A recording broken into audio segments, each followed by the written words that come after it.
Bravo, stand by for contact.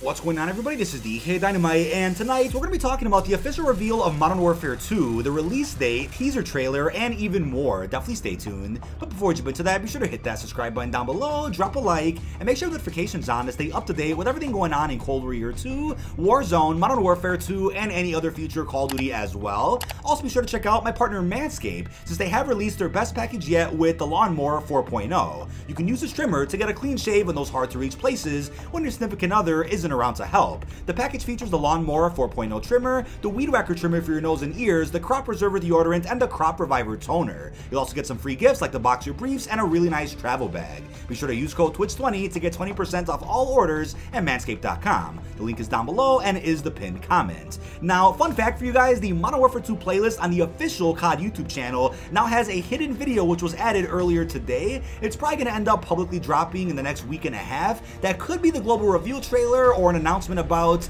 an alpha, the additions of the game you could pre-order. Who knows what that is, but it's there now. And also another fun fact for you is that late last night, I completely missed this, but late last night on Reddit, the Modern Warfare 2 artwork was leaked out, I guess by mistake, and ended up getting taken down because people out there thought it was fake, but it was actually some promo material found at the port of Los Angeles, and I could see why people out there might assume it's fake, but that's why it teaches the mods next time on Reddit to actually take a look at something before taking it down and claiming that it's fake, because sometimes you never know, the leak could end up being legit. And we then had the breaking news earlier this afternoon, which nobody out there could have expected at about noon my time, the Modern Warfare 2 artwork reveal, which may have officially got dropped because they knew about the leaks that were popping up on the internet last night, or they knew that with the new patch in Vanguard, the artwork would leak out anyway via data mining. So they did confirm that Modern Warfare 2 will be available on October 28th, just 3 days after the release date of Modern Warfare 2019, which is the 25th. So it's around the same. It's not coming out any earlier like I thought it was going to, but hey, there you have it. It is some beautiful artwork, as you guys can see, of Task Force 141, and it was confirmed that influencers were flown out on a helicopter to witness the artwork reveal over at the port of LA. We got to look at Gaz, Soap, Alejandro, and even the infamous Captain Price. So this is insane, and they also confirm via this little teaser trailer here that June 8th will end up being an important day, which we all know based on leaks is going to be the global reveal or even a gameplay trailer for probably just the campaign. I doubt they'll show much of multiplayer, but maybe towards the end of the trailer, maybe towards the last few frames, they'll end up showing maybe a couple of moments of what multiplayer is going to look like. And as I confirmed in the previous video, we do have the confirmation from verified gaming scooper Ralph Valve that on June 9th, Summer Games Fest, with the IMAX premiere of Modern Warfare 2 gameplay, that gameplay itself will be about 4 minutes long, so they'll probably end up being the very opening of the campaign itself, or just an iconic moment that really stands out in an IMAX experience. So we're gonna be getting a lot during the first week of June, right? Back-to-back global reveal trailers here, as you guys are probably already aware of. We got confirmation that Modern Warfare 2 will release on PlayStation 5, 4,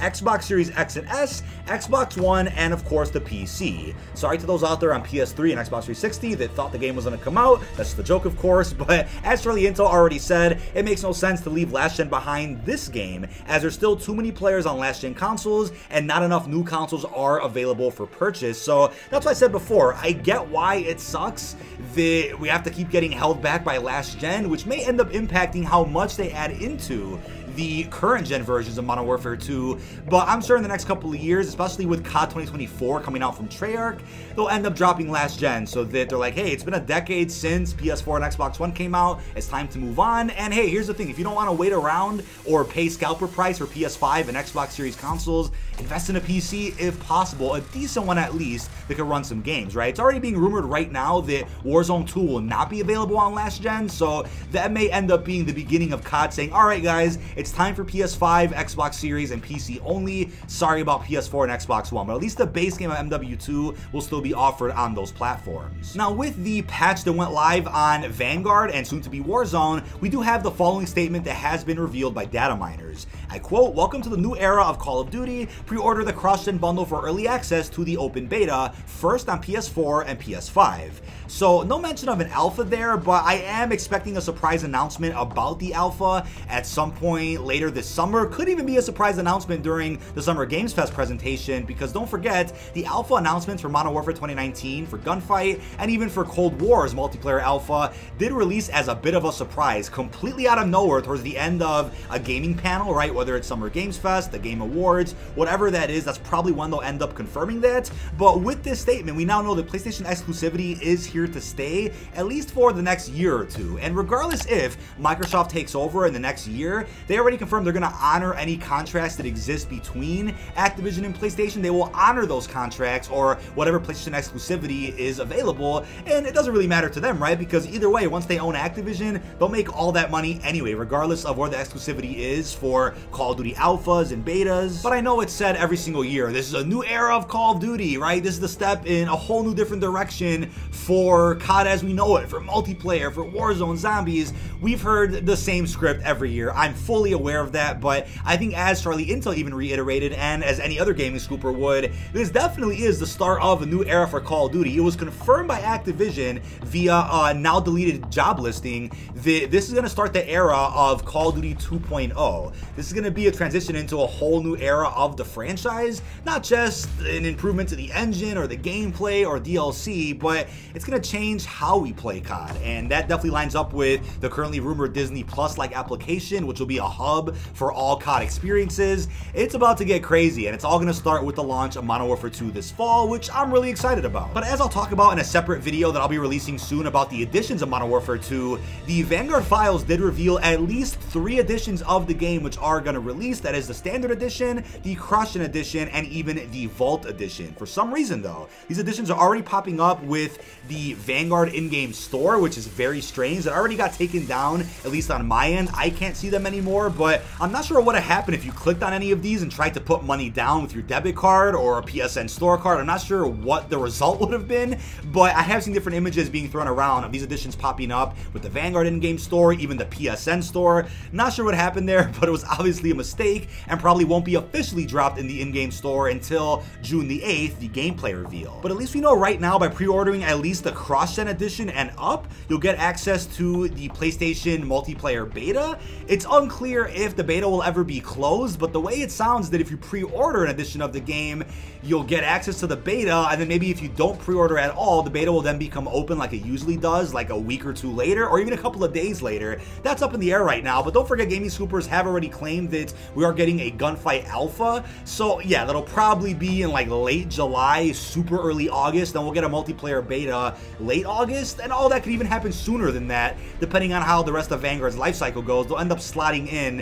whatever gets added to Vanguard and Caldera, while they're also heavily marketing Modern Warfare 2. I mean, this week is Season 3 Reloaded, and still they've dropped this much information about the new Modern Warfare, so you can definitely tell what their priority is, right? They don't care what gets shoved aside, whether it's Vanguard, Cold War, they really want to go ahead and market Modern Warfare 2 here. Now, it was revealed that the Vault edition of Modern Warfare 2, so the best or most expensive edition you can get, will come with a Battle Pass plus 50 tier skips, Red Team 141 Operator Pack featuring skins for Ghost, Soap, Price, and Farah. And Farah is, of course, a pretty important character from the Modern Warfare 2019 campaign, even the post-launch season. She was the focus of Season 6, as you guys could see here. We're also getting the FJX Cinder Weapon Vault, not sure what that is. 10 hours of double XP and double weapon XP, which is a lot in my opinion. Not sure if that's subject to change or if that is final, who knows. We also have the Ghost Legacy Pack with 12 operator skins and 10 weapon blueprints. I'm sure we'll get some images of what these look like at some point soon. And then, of course, early access to the open beta. So I'll make a separate video, like I said, at some point tomorrow, talking more about these editions and what to expect based on the editions we've gotten in previous years. Now, there's also a statement that says in the Call of Duty blog, stay tuned for more intel. This official artwork begins the ultimate reveal of the Call of Duty franchise's future,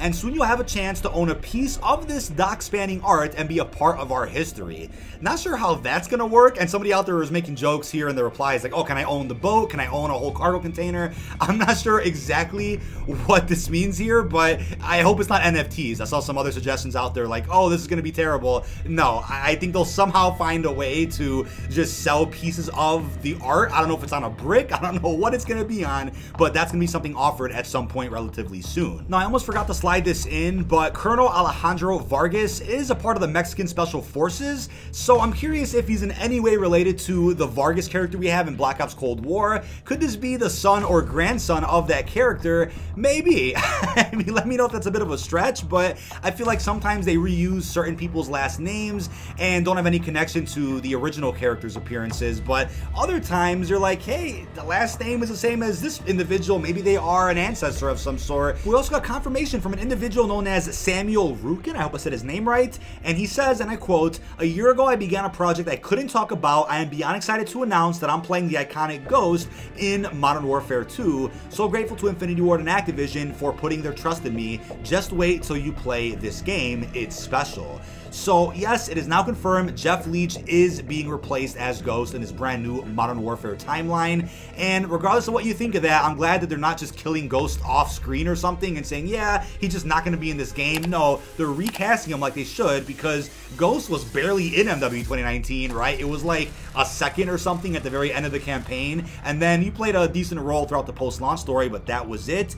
He will be a main character in this campaign, which I'm looking forward to. There was a weird rumor a couple of months ago that Craig Fairbrass, the original voice actor of Ghost from the Modern Warfare trilogy from way back when, there was rumor that he was going to return to recast Jeff Leach, but I guess that's not happening, which I think would have been cool to see, but I can see why they want to recast everybody. This is a reboot, not connected at all to the original Modern Warfare trilogy. Now, I am aware we did get the classic Ghost skin from Modern Warfare 2 back during MWII 2019 if you bought MWII 2 Campaign Remastered, so it's not out of this realm to then drop that same skin again in the new Modern Warfare 2, but I do think it would be a bit strange to have Craig Fairbrass just record voice lines for that skin individually. It would sound like hotcakes, so I'm sure they'll probably do it, but I still think it would be a bit strange if by changing the look of Ghost in multiplayer or Warzone 2, you'd get a different voice actor. I mean, let me know how you feel about that down below, but that's just the best of both worlds scenario here if they end up doing that at some point in the future. And I also put out a tweet yesterday, which people out there were a bit confused about, but as I'll clarify here, I think it would be cool if, as a pre-order bonus or just a separate release this summer, we get the remastered Modern Warfare 3 campaign just to wrap up the remastered Modern Warfare trilogy, right? We got the first two campaigns remastered and the first MW remastered multiplayer, but we at least need to get an MW 3 campaign remaster, right? I get not doing the multiplayers for MW 2 or 3, I totally get that, but at least give us the campaigns, right? And if that was done and has been sitting on a shelf for years, it's probably already out of date in terms of the engine, the graphics, so might as well drop that any time now. But as I mentioned in my tweet, I know it wouldn't really make sense considering the new Modern Warfare games are a complete reboot. They take place in the Black Ops universe, not connected at all to the original Modern Warfare trilogy, but that doesn't really matter in hindsight considering they dropped Modern Warfare 2 Campaign Remastered right after MW 2019 and even Warzone. So I think people know the difference between the timelines and what's canon and what's not, so they should still drop that at some point, right? But that is about it. This has been dkdynamite. Leave our thoughts down below in the comment section. What are your thoughts on the official reveal of Modern Warfare 2? What are your thoughts on the teaser trailer, the release date, and the artwork reveal for Task Force 141? Really hope you've enjoyed, and peace out, everybody.